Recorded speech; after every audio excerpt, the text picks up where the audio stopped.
Isang nakakahilakbot na gabi sa inyong lahat. Ang susunod na kwentong tampok ay mula sa koleksyon ng Scariest Pinoy Stories Volume 2 ng librong The Balete Chronicles. Tunghayan sa episode nating ito ang kwentong pinamagatang Ang Pagbabalik. Oras na naman na hilakbot. Kanina pa nakatayo si Marita sa may bukanan ng kanyang bagong silid. Isa iyong lumang silid na may disenyong sinauna pa ng panahon. 3 henerasyon na raw ng kanyang ama at lolo ang tumira sa bahay na iyon. Nayari pa lahat sa matibay na kahoy. Ang mga bintana ay gawa sa kapis at ang mga kagamitan naman ay antik. Kalimitan ay yari sa yantok, kawayan at nara. May nakita si Marita na nakapukaw ng kanyang pansin. Isang lumang musical box. Pagbukas niya ay biglang sumayaw ang isang maliit na balerina sa gitna. Bahagya namang natuwa ang bata. So how do you find your room for the whole summer? Nakangiting silip ng kanyang amang si Gary sa may pintuan ng kanyang kwarto. I don't believe this. Sagot ni Marita. Ang alin? Pagtatakang tanong ng kanyang ama. I turned down Mommy's invitation to go to Hong Kong Disneyland just to be with you here in Vigan. Tapos yun pala. You're letting me stay in this old creepy house? Nanlalaki pa ang kanyang mga mata habang sinasabi iyon. Marita, anak, this is your ancestral home. Galing pa ito sa mga ninuno ko na minana ko from your lolo Jose, and someday sa'yo rin ito mapupunta. So please, try to appreciate it a little bit. It's a witness to our family history. Paliwanag ni Gary sa anak. Duh! But Dad, nakakatakot itong bahay. Tapos tayong 3 lang ni Yaya SP dito. Tapos ito pang room na pinapagamit mo. Nakakatok ang bed. Mukhang antique. Whose room is this anyway? Pansin ng bata habang tinitignan ang lahat ng simpleng gamit sa silid. Mula sa rocking chair hanggang sa isang malaking antique na kama na may 4 na poste sa bawat kanto. Sabi ng lolo Jose mo, ang huling nagmay-ari daw ng room na ito ay ang lola Lilian mo. She owned most of the stuff here. Pati yung musical box na yan.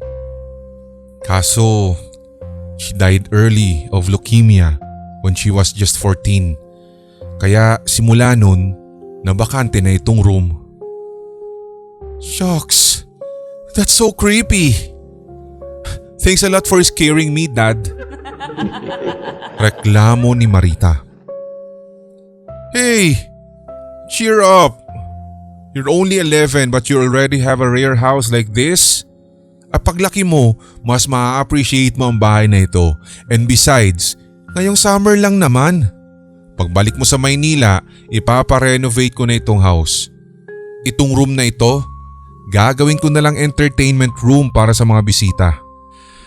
Sige na, I know pagod ka sa biyahe.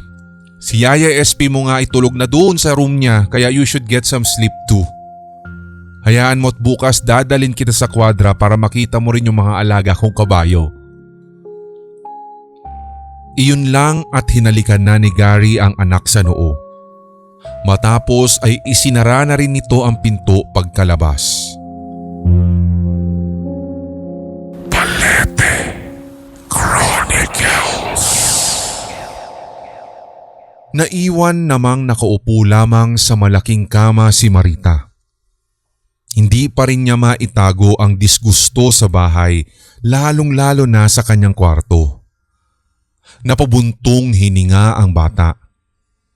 Kahit walang aircon, ay malamig naman ang panahon sa probinsya ng kanyang ama. 5 years old pa lang siya noon ay alam na niyang hiwalay na ang kanyang mga magulang. Tanggap naman iyon ni Marita. Pero minsan ay hindi pa rin niya maiwasang mainggit sa ibang mga kaibigan at kaklaseng buo ang pamilya. Kaya naman ginagawa rin niya ang lahat para mapalapit ng husto sa kanyang ama. Kahit pa sa mga bagay na hindi naman niya talaga gusto, kagaya na lamang ng pagbabakasyon sa lumang bahay na ito na pag-aari pa ng ninuno ng kanyang ama. Masyadong tahimik sa paligid. Wala ring telebisyon o radyo sa loob ng silid kung kaya't nanibago ng husto si Marita. Hindi siya sanay ng hindi malakas ang volume ng kanyang telebisyon sa loob ng kwarto. Nang gabing iyon, puro kuliglig lamang ang kanyang naririnig at ang kanyang mayat-mayay pagbubuntong hininga. Para madaling antukin, ay kinuha ni Marita ang music box mula sa ibabaw ng antik na mesang yari din sa Nara. Itinabi iyon ng batang babae sa kanyang higaan at paulit-ulit na pinatugtog. Paulit-ulit ding pinasayaw ang munting manikang balerina hanggang sa hindi niya namalayang nakatulog na pala siya. 2:00 ng umaga. Mabilis na napadilat si Marita. Namulat siya dahil sa kadiliman ng buong silid. Bakit walang ilaw? Hindi ko naman pinatay yung ilaw kanina . Nagtatakang naisip ng bata. Psst! Psst! Sabi ng isang mahina subalit sunod-sunod na sitsit. Natakot ang bata. Ang alam niya ay siya lamang ang mag-isa na naroroon sa loob ng kwarto. Psst! Psst! Ba't ka nandito? Pabulong na sambit ng mahiwagang boses. Go away! Leave me alone! Malakas na tugon ni Marita. Wala pa rin siyang maaninag sa loob ng silid na iyon na talagang nababalot ng kadiliman. Bakit mo ginalaw ang laruan ko? Bakit nandito ka? Alis! Tila galit na ang tinig. Who are you? I'm not afraid of you. Daddy! Sigaw ni Marita. Subalit tila umalingaw-ngaw lamang ang kanyang boses sa loob ng kanyang kwarto pabalik sa kanya. Tumawa ito. Hindi ka maririnig ng iba. Tayo lang ang nandito. I said go away! Naiiyak na si Marita. Mababakas na sa tinig niya na siya ay takot na takot na. Gusto mo ba akong makita? Eto lang ako sa may ulunan mo. Dahan-dahang tumingala si Marita at doon ay nakita niya sa may kisame. Isang batang babaeng nakasuot ng puting bestida ang naglalakad sa ibabaw ng kisame. Nakabaliktad ito sa kanya. Nakalawit ang mahaba nitong buhok na halos abot na sa ulo ni Marita sa sobrang haba. Nakangiti ito subalit wala itong ngipin. Kulay asul na halos ang balat nito na ang katawan ay patpatin na halos butot balat na lamang. Hawak-hawak nito ang music box na kanina lamang ay pinatutugtog ni Marita bago pa siya makatulog. Napasigaw na lamang si Marita ng ubod lakas at hinanap ang kanyang ama.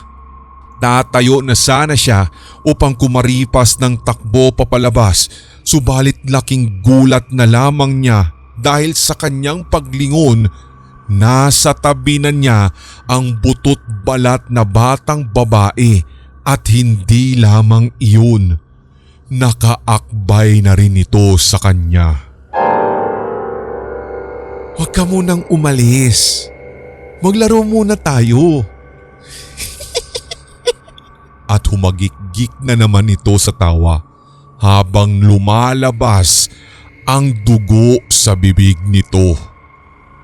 Punong-puno rin ng maiitim na pasa ang balat nito sa braso at kamay. Ang isang braso at kamay na nakakapit na ng mahigpit kay Marita. Sunod-sunod na tinawag ni Marita ang kanyang ama at gayon din ang lakas ng kanyang sigaw pero tila walang nakakarinig sa kanya. Sinubukan pa niyang magpumiglas pero sadyang malakas ang multong babaeng ito. "Laro tayo!" Bulong pa nito sa kanya habang biglang naging boses ng isang matandang babae. Ang boses nito mula sa kanina ay boses bata. Matapos ay unti-unti nitong inilapit ang mukhang naaagnas sa mukha ng batang si Marita. Habang papalapit ay bumubuka ang bibig nito. Palaki ng palaki ang anyo nito habang unti-unting lumalapit sa bata. Napapikit na lamang si Marita.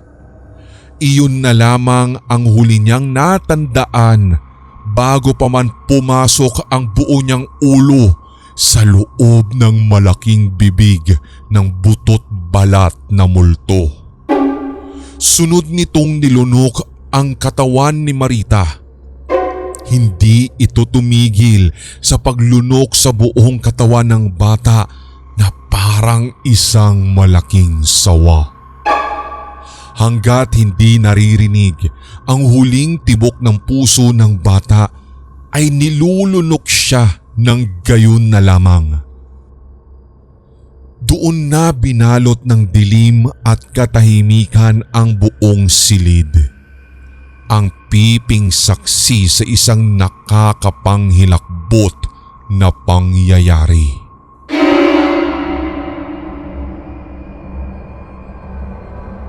Kinabukasan. "Oh, ang aga ng anak ko ah." Masayang bati ni Gary sa anak na si Marita na kasalukuyang masaganang kumakain sa hapagkainan. Hindi siya pinansin nito. Tuloy pa rin ito sa pagkain. "Kanina pa ho yan na hindi nagsasalita, sir. Gutom na gutom lang at uhaw na uhaw daw. Baka may sakit." Nag-aalalang sabi ng yaya ni Marita na si SP. "Overacting kang masyado, yaya. Nagpapalaki lang yang si Marita kaya malakas kumain. Sige na, doon ka na muna sa kusina. Kakain lang kami ng anak ko." May halong pagkainis sa utos na iyon ni Gary kay Yaya SP. Nagulat naman ang tigapag-alaga ni Marita. Sa tagal kasi ng kanyang pagsisilbi sa paslit ay ngayon lamang talaga niya nakitaan ng pagkagaspang ng pag-uugali ang lalaking amo. Ang pagkakakilala niya rito ay mabait at mahinahon. Magkagayon man ay mabilis siyang tumalima. Mainit lamang siguro ang ulo ng kanyang among lalaki at marahil nga ay masyadong ganado lamang kumain ng alaga kahit pa duda siya dahil kilala din niya ang ugali ni Marita. Pahirapan itong pakainin sa sobrang kaartehan. Nang makaalis na papuntang kusina si Yaya SP ay napangiti si Gary. Agad nitong hinarap ang kumakaing anak. "Kamusta na, Lilian?" tanong ni Gary. "Maligayang pagbabalik." natigilan si Marita o ang dating katawan ni Marita. Tumingin ito sa ama, sabay sagot ng, "Mabuti naman, Jose. Akala ko hindi mo na ako may babalik dito. Masyado akong nainip."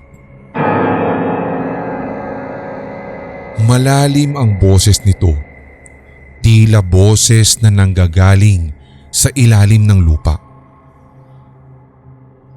Nahirapan din naman akong bumalik at angkinin ang katawan ng anak kong si Gary. Mabuti nga't pumayag ang apo kong si Marita na magbakasyon dito eh. Kung hindi, palutang-lutang ka pa rin sa hangin. Natatawang sambit ng lalaki.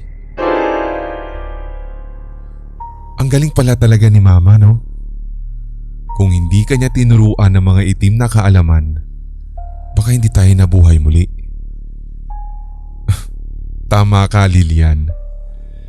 Kahit pa nagsakripisyo tayo ng mga anak at apo, sapagkat sa kadugo lang naman din tayo maaaring magkaroon ng pangalawang buhay. Huwag mo nang isipin yun. Ang mahalaga, nakabalik na tayo. Ani Gary na pinamamahayan na pala ng kaluluwa ng sariling ama na si Jose. Paano yung katulong? Tanong ni Lilian sabay nguso kay Yaya SP. Sagot naman ni Jose bilang pagtatapos. Magandang tanong yan. E di pwede nating ibalik ang mama